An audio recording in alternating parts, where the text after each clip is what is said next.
G'day, Moreton Bay boaters. Brett from Freedom Boat Club Brisbane here, just providing a bit of guidance on how to get from Manly Boat Harbour over to Days Gutter and the Gutter Bar. First thing to do is check your tides for the day, because if you've got less than a metre of tide, there's a fair chance you won't either be able to get in to Days Gutter, or if you're in there and you lose that metre of water, there's a pretty good chance you're going to get stuck there. Not a bad place to get stuck, but if you're not prepared, it's not the best.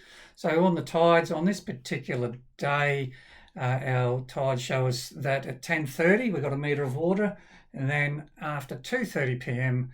we don't have enough. So that's actually a pretty good day for lunch at the Gutter Bar.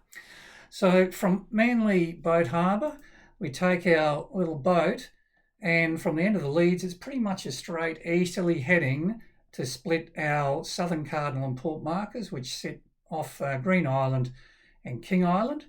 From there, we take a little northeast heading towards the chain banks, and you'll see a starboard marker that you can enter the chain banks there. When I'm in this area, I normally drop my speeds down to 15 to 20 knots, just to give myself some reaction time if I do wander into a shallow area, which there's a few around. But continue on into Rouse Channel through the different sets of markers there, and then you'll come across a starboard port marker which you need to head up towards Crab Island as the path snakes around. So just watching your chart, your plotter, all the way through this area to make sure you don't wander into the shallows. At this point here, you transact across some real shallow water into Days Gutter. Now, you might follow the chart and find that you can't get through. It does move around a little bit in that area. So it's a matter of trying one little spot, try and observe where there's a bit of deep water, try another one until you get through. You won't have a lot of water under the keel, but normally you'll find your path through here as long as you've got a metre of tide.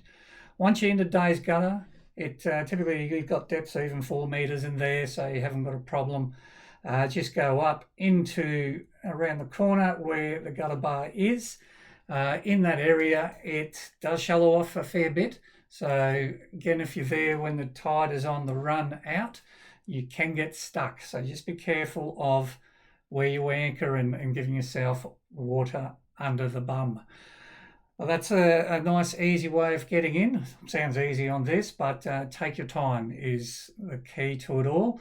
Enjoy your boating, and hope to see you out there on the bay.